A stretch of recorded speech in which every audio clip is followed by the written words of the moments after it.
देखो बच्चों, हम सॉल्व कर रहे थे केमिकल काइनेटिक्स के एनसीईआरटी के न्यूमेरिकल्स एक्सरसाइज वाले। ठीक, अब देखो, मैंने कुछ न्यूमेरिकल्स पहले लेक्चर में बताया है, कुछ अभी बता रहा हूँ, कुछ छोड़ दिया है मैंने ताकि आप खुद से ट्राई करो। नहीं आता है आप मुझे मैसेज करो या कमेंट कर दो, मैं आपको ज़रूर बताऊंगा। ठीक है, पहला क्वेश्चन लेते हैं 4.16। बोल रहा है the rate constant for first order reaction is 60 second inverse. उसके यूनिट से भी पता चल रहा है कि फर्स्ट ऑर्डर है।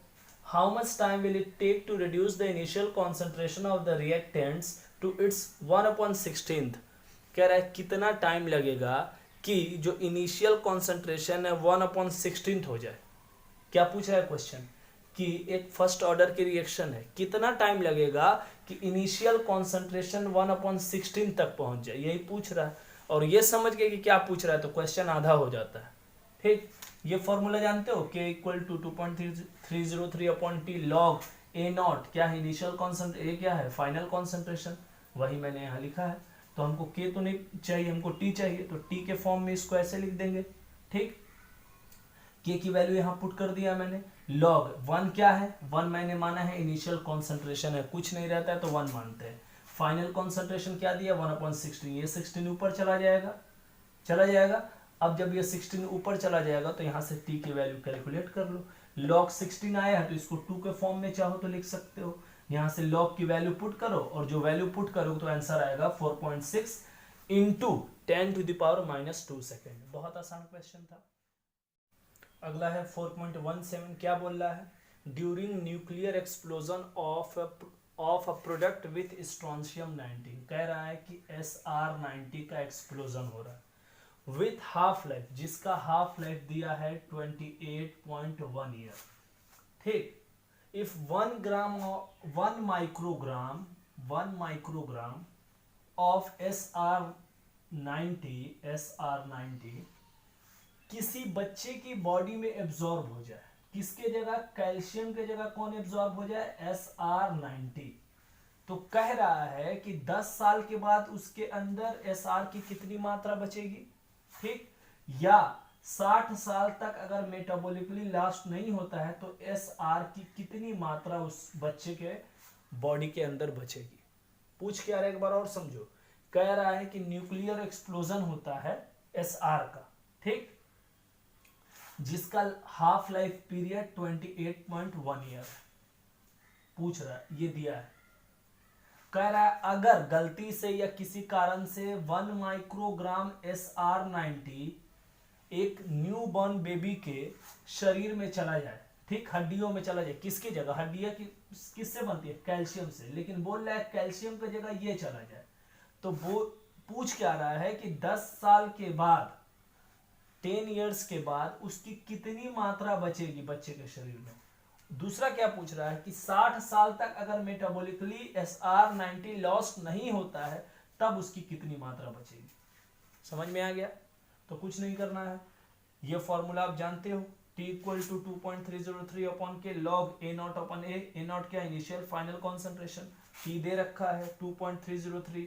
अब K के जगह ये लिख सकते हो T half equal to 0.693 upon K, तो K की जगह हम ये ऐसे लिख सकते हैं, वही मैंने किया है। ठीक, log A upon m, m क्या है, फाइनल कॉन्सेंट्रेशन है, वो मात्रा है जो पूछ रहा है, तो यहां से m की वैल्यू क्या निकालोगे 0.7814 माइक्रोग्राम। ये वो मात्रा है जो 10 साल के बाद बच्चे के शरीर के अंदर रहेगी। 60 साल के बाद अगर पूछेगा तो यहाँ 60 लिख देना, बस सॉल्व कर लेना।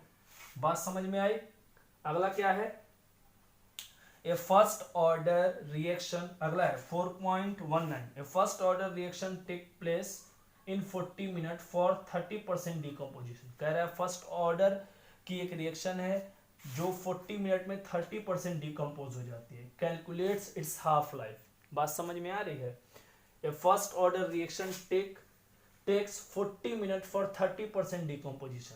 एक फर्स्ट ऑर्डर की रिएक्शन है जो 40 मिनट में 30% डिकम्पोज हो, तो इसका हाफ लाइफ क्या होगा। ठीक, ये फॉर्मूला आप जानते हो, initial concentration upon final concentration. हमने क्या टाइम क्या दिया है 40 मिनट।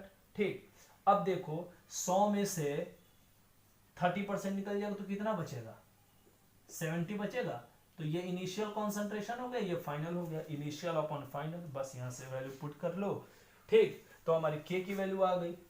अब हाफ लाइफ पूछ रहा है तो ये फॉर्मूला लगाओ, टी इक्वल टू 0.693 अपॉन के, यहाँ से हाफ लाइफ निकाल लो। क्वेश्चन समझो यार, बहुत इजी है। पूछ रहा है, कह क्या रहा है कि a first order reaction takes 40 minute for 30% deco. एक फर्स्ट ऑर्डर की रिएक्शन है जो कि 40 मिनट लेती है 30% डिकम्पोज होने के लिए, तो इसका हाफ लाइफ क्या है? तो के की वैल्यू देखो, यहाँ से के की वैल्यू आपने फाइंड की। अब टी हाफ निकालना है, 0.693 अपॉन के की वैल्यू रख दो, तुमको टी हाफ यानी हाफ लाइफ पीरियड पता चल जाएगा। ठीक, आगे बढ़ते हैं, देखते हैं नेक्स्ट क्वेश्चन क्या है। समझ में आया? देखो बच्चों, अगला क्वेश्चन है 4.23। क्या बोल रहा है? The rate constant for decomposition of hydrocarbon is 2.418 into 10⁻⁻5 second inverse. ठीक, रेट कांस्टेंट दिया है, ठीक, टेम्परेचर दिया है, if the energy of activation यानी एक्टिवेशन एनर्जी दिया है, if the energy of activation is 179.9 kilojoule per mole, what will be the value of pre exponential factor, इसकी वैल्यू पूछ रहा है। तो ये फॉर्मूला जानते हो, आर्हेनियस इक्वेशन। ठीक, यहां से ए की वैल्यू फाइंड कर लो, सब दे रखा है, के दे रखा है, ठीक, एक्टिवेशन एनर्जी दे रखा है, आर गैस कांस्टेंट है, टी टेम्परेचर है, केल्विन में ऑलरेडी दे रखा है। तुमको सिर्फ क्या करना है, ए की वैल्यू फाइंड करना है। अगला देखो बच्चों, नेक्स्ट क्वेश्चन है 4.26। The decomposition of hydrocarbons follow the equation, ये इक्वेशन दे रखा है। ठीक, अब इस इक्वेशन को तुम देखो, आर्हेनियस इक्वेशन की तरह दिख रहा है ना, इसमें ए की जगह क्या दिया है? तो ए की जगह ये वैल्यू दी है, ठीक, और माइनस ई ए अपॉन आर टी की जगह क्या वैल्यू दिया है? ये पूछ रहा है ई ए। देख के बहुत आसान है, इसको कंपेयर करो, ए की जगह क्या दिया है? ये दिया है, और माइनस ई ए अपॉन आर टी की जगह क्या दिया है? ये दिया है। तो वही मैंने किया है। ई ए अपॉन आर टी किसके बराबर है? तो ई ए अपॉन आर टी है 28,000 के अपॉन टी, टी से टी कैंसिल, ठीक, यहां से ई ए की वैल्यू फाइंड कर लो, आर हमारा गैस कांस्टेंट है, यहां से केल्विन से केल्विन कैंसिल हो जाएगा, तो जो आंसर आएगा वो क्या होगा? 232792 जूल पर मोल। ठीक, अगला देखो, the decomposition of A into product has value of के। ए का डीकम्पोजिशन हो रहा है तो प्रोडक्ट जो बन रहा है उसके लिए के की वैल्यू ये है, ठीक, एट 10 डिग्री सेल्सियस। टेम्परेचर कितना है? 10 डिग्री सेल्सियस। देखो के दिया है, टी दिया है, एंड एनर्जी ऑफ एक्टिवेशन ई ए दिया है। एट व्हाट टेम्परेचर, यही पूछ रहा है, एट व्हाट टेम्परेचर वुड के बी, देखो के दो बार दिया है, यानी K1 की वैल्यू दी है और K2 की वैल्यू दी है।